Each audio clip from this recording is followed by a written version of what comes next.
Stop giving people control over your life. It's your life. You're the one that's in control.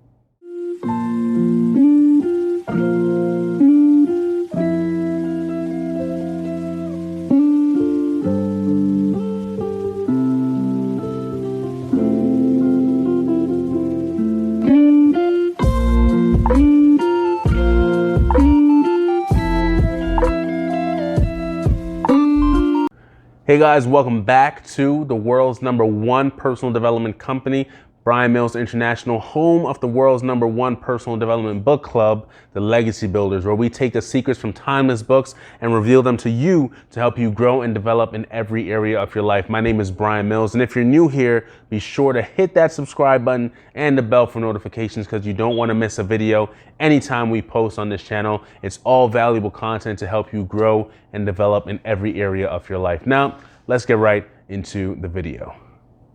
All right, guys, so you know the book that we're on is As A Man Thinketh by James Allen. Last week, we did our book review, and this book definitely got the Legacy Builder stamp of approval. So I'm excited to go into the chapters of this book and really break them down for you. There's a lot of valuable content in this book. Once again, guys, if you haven't read this book before and you're really looking to get it, really looking to take your life to the next level and become successful the way that you know that you should be sure to grab this book. The link is down in the description below. You can get a free 30-day trial with Audible on us. Just use the link down in the description. You'll get a free 30-day trial. Even if you decide not to continue with them, you still get to keep the book as a treat on us. So make sure you guys grab that.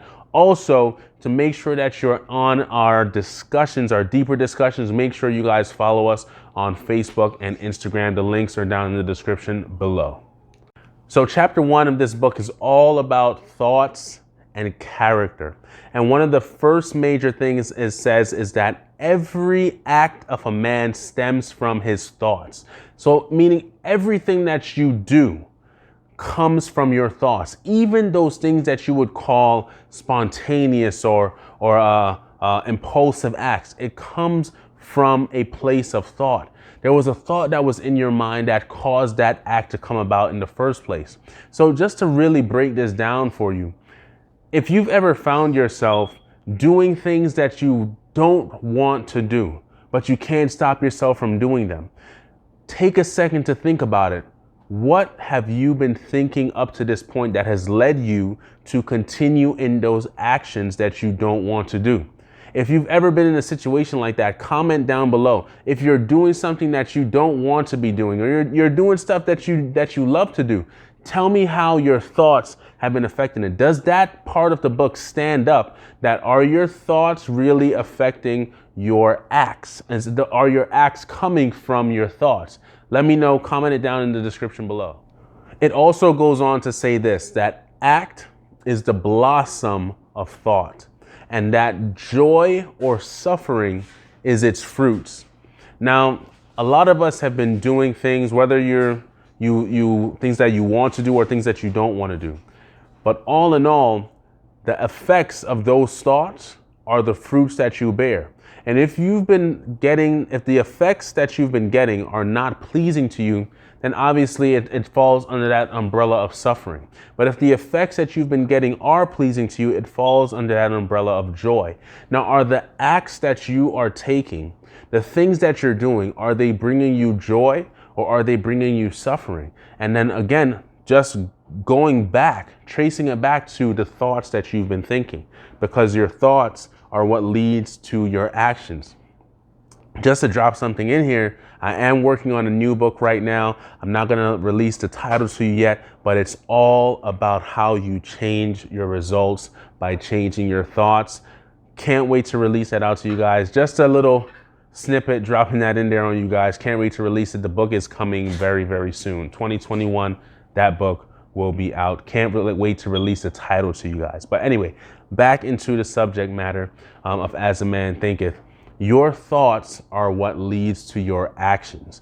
And if the results that you've been getting so far, meaning the fruit, is not what you want, then the first thing you need to do is go back and change the thoughts, because it is the thought Remember, it says act is the blossom of thought, and the fruit is either joy or suffering. Now, this next part of the book I really love, and it says this, that if a man has evil thoughts, then pain follows him as the wheel the ox behind. But if a man endures in purity of thought, joy follows him as his own shadow. And I thought that that part was really, really profound, because it's basically saying if you have good thoughts, then it will lead to good things happening to you. But if you have bad thoughts, evil thoughts, then pain is going to follow you. Like when it says the wheel of the ox behind, if you've ever been on a farm and you've seen where they're plowing the ground, how they used to plow the ground back in the day, they'd put a kind of like hook looking thing on the back of a bull or a cow or an ox in this case. And as the ox is walking, it'll drag behind him in the ground, in the dirt, to make way to put the seeds in the ground. Now, it's not a pleasant thing. Obviously, it'll make the bull really, tired having to drag that thing behind him. But when you have evil thoughts, that's what it's like. Just think about having a big boulder attached to you, and you're dragging it along the concrete or along the dirt as you're walking along. That's what happens when you endure in evil thoughts. But it's saying when you endure in purity of thought, that your thoughts are pleasant, your thoughts are happy, joyful, optimistic, hopeful, then what happens is joy follows you as your own shadow. And I don't know about you, but I'd rather joy follow me like my shadow, because my shadow is always there, right? So you want to have those joyful things, and the way you have that is through your thoughts, right? So everything about this, as I said before, this book is an excellent, excellent book for anyone that's starting their journey to success. Why? Because it deals with the mind first. So think about this. Now, I want you guys to comment down below. What have your thoughts been up to this point? Especially with everything that's going on in 2020 right now.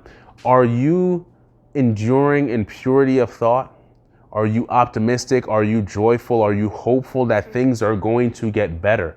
I'm someone, and I've said this, I don't want things to go back to normal. I want things to go better than how I knew them to be, right? If I go back to normal, then I'm going backwards. And that makes room for something like this to come in and sweep me off my feet again. I'm not saying that I was swept off my feet, but just to use it as a figure of speech. So I want to be in a position where I am better than how I was before. And that's my thinking, that's my frame of mind. And because of that, it opens up the door for me to receive things that are going to be of a joyful, a peaceful, hopeful nature. So I want you guys to comment down below, what have your thoughts been up to this point, especially reflecting on 2020, everything that's going on in this year. How have you been dealing with it? And what have your thoughts been looking like? Comment down below. I'd love to have the discussion with you. Or better yet, follow us on Facebook for a deeper discussion about this chapter and on concerning thoughts and your character, situations, and circumstances. Now, chapter 1 ends off like this. Man is the master of thought, the molder of character, the maker and shaper of condition, environment, and destiny. And as I said before in our book review, if you haven't watched that video, be sure to hit the icon up in the top left right hand corner, somewhere up here. Make sure you guys hit that icon and watch our book review on this. But as I said in the book review, this book was such an eye opener for me. And it shows here in chapter 1 that you are the one that's in control. And you are in control because you are the master of your own thoughts. No one can force you to think something that you don't want to think, because you are the one that is supposed to have control over your own mind. The Bible tells you to guard your heart with all diligence, because out of it comes the issues of life. And knowing that you are in control of your thoughts, and that your thoughts are the things that lead to your actions and lead to the results and everything that you get in life, you are the one that is in control of your life. You're the maker, the shaper of your environment, your conditions, and your destiny, right? So to end this off, man, it's you are the one that's in control. Stop giving other people control over your life when you are the one that's supposed to have control, because you can control your own thoughts. Now, I'm excited to go into the rest of these chapters with you, because the next chapter is on the effect of thoughts and circumstance. So I'm excited to talk about that, because a lot of people are saying, man, they blame everything else but themselves when it comes on to things that they're going through, the situations, the circumstances that you find yourself in. Let's see what the book has to say on how your thoughts affect your situations and circumstances.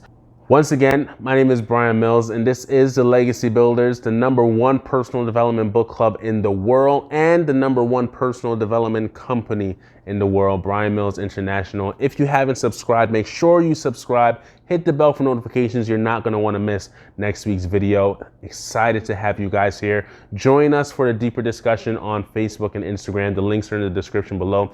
And get your free trial of Audible, a free 30-day trial, and keep the book on us so that you guys can follow along with us. There's nothing better than being able to listen to your books, right? Talk to you guys real soon. Peace.